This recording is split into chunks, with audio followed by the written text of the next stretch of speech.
When the switch is back and the transmission is in high range, the motor, when I'm spinning this, turns a little bit faster than the output shaft here, because of that first planetary reducer, but not a whole lot, because the inner ring, which the second planetary reducer is sitting in now, spins along with it, so it's not reducing it. Now when I slide the switch forward, you can see that the gear ring has the teeth on it, which fit into the teeth here, which are locked into the housing, and it spins much harder, and the motor spins much faster relative to the shaft right here.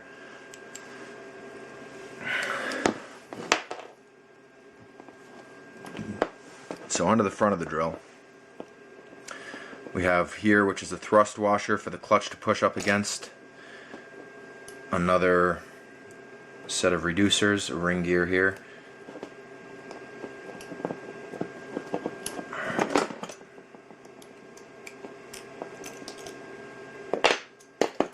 And 3 more small gears. And this is an interesting feature of the better drills. I think most modern 18-volt drills have it. Certainly the more expensive ones do. This is there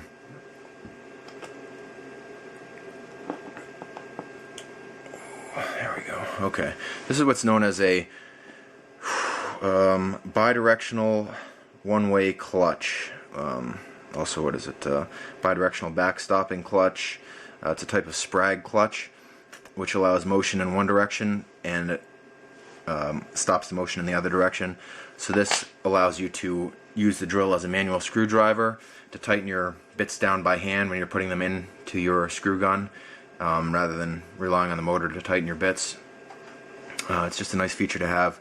And the way this works is you have this piece here, which fits in between.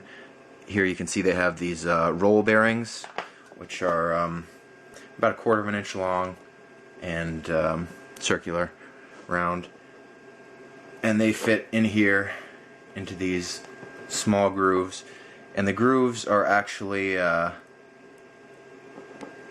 unequal. They have a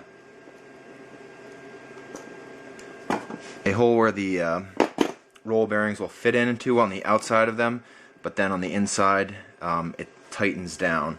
So you can, if you see here, when I try to turn the drill, these roll bearings will actually lock into position, and I cannot turn that drill right now because the roll bearings are locking it. But if I put this piece in where it goes and turn them that way, the chuck, the output shaft of the drill spins. Take it out again and watch those bearings, and you can see that when I turn them, the bearings stay stationary. So it's important to keep these grease free. This had me stumped for a while when I first put this back together, because I greased everything, and the grease will actually, it's too thick so that these can't move the way they're supposed to, and you'll wind up with a malfunctioning clutch, so you can't use it as a manual screwdriver. It'll just spin like a cheap drill. So I cleaned this out and I put in some lightweight Remington gun oil with Teflon lubricant, real lightweight, and the roll bearings slide around easier than they did before even, so that works very well. The way the clutch works on this is each of these has a setting, and which correlates to a torque position. When you have this lower ring turned all the way out down to the bottom, these ball bearings will sit down here, which is where they sit normally when the drill is all tightened together because of the pressure of everything being forced together. Now as you tighten this up, these the ball bearings stay put because they're being held in place by this ring, but the pressure increases on them because there's springs down here, as you can see, which are being moved by that torque ring on the outside of your drill. And so you have a spring inside here, a I don't know, metal cylinder with a concave hollow at the end to hold the ball bearings in position, and then this ring fits over everything and pushes down on top of them, and you can see that it has the small indentations where the bearings slide. So this pushes down on top of everything, and as the pressure increases, it's being held in place more and more, and when the pressure is all the way up, when you have your drill on the maximum setting, the bearings actually have no further room to depress for this to slide over the top of them without catching and engaging the gears, so that the output shaft of your drill has no choice but to turn. And whereas when the torque setting is lower, this can slip over the top of the ball bearings and just push them down onto the springs if there's give, if you've taken the torque setting off.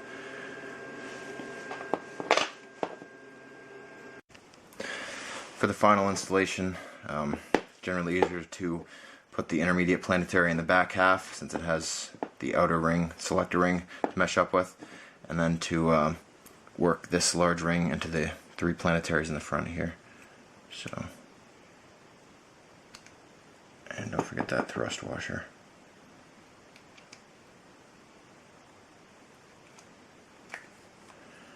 There it is.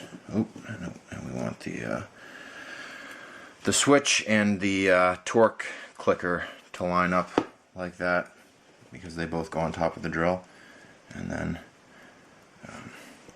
yeah, so see, if we push this up, that's going to push apart this and make the assembly and disassembly more difficult. So I'm going to leave that torque ring down, springs out, and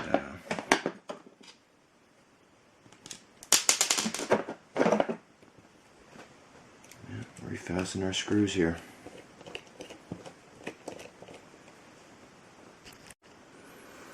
So as far as the actual switch installation goes, the switch contact slides into the heat sink like that. Take the number 1 Phillips bit, small screw, tighten that down, don't strip it out because it's aluminum, strips easily. Route the wires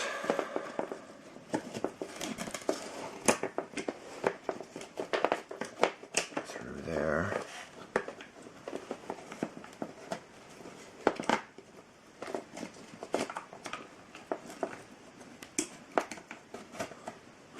Put the selector back on. Motor goes back in like this.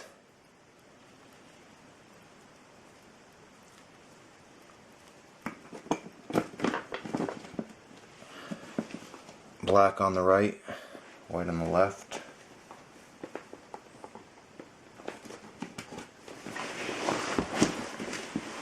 Number 2 Phillips bit.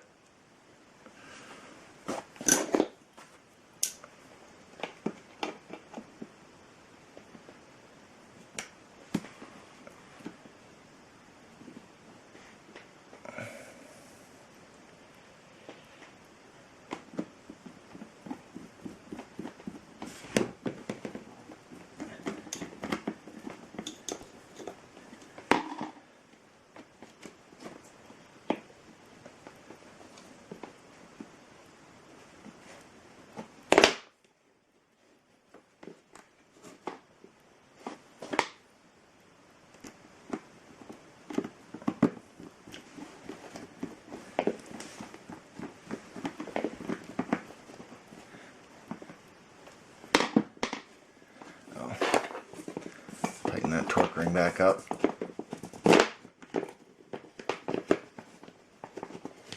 Alright, so those want to snap in. This goes on first. Make sure you have the, if this is tightened down, your torque ring's tightened down, you should have the drill setting up. It needs to slip over that torque clicker there. Yeah, that's it. Position. Okay.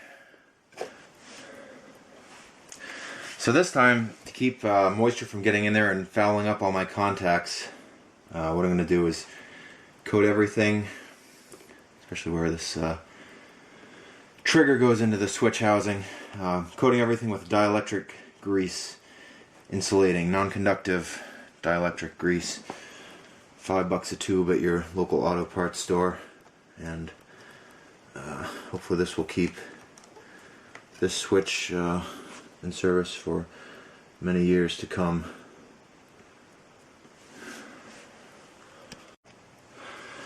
So I got the switch greased up with dielectric grease, housing back together, battery in, chuck tightened down, and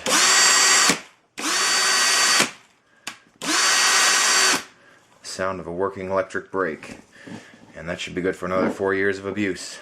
Thanks for watching, and don't forget to click an ad if that helped you out. Thanks.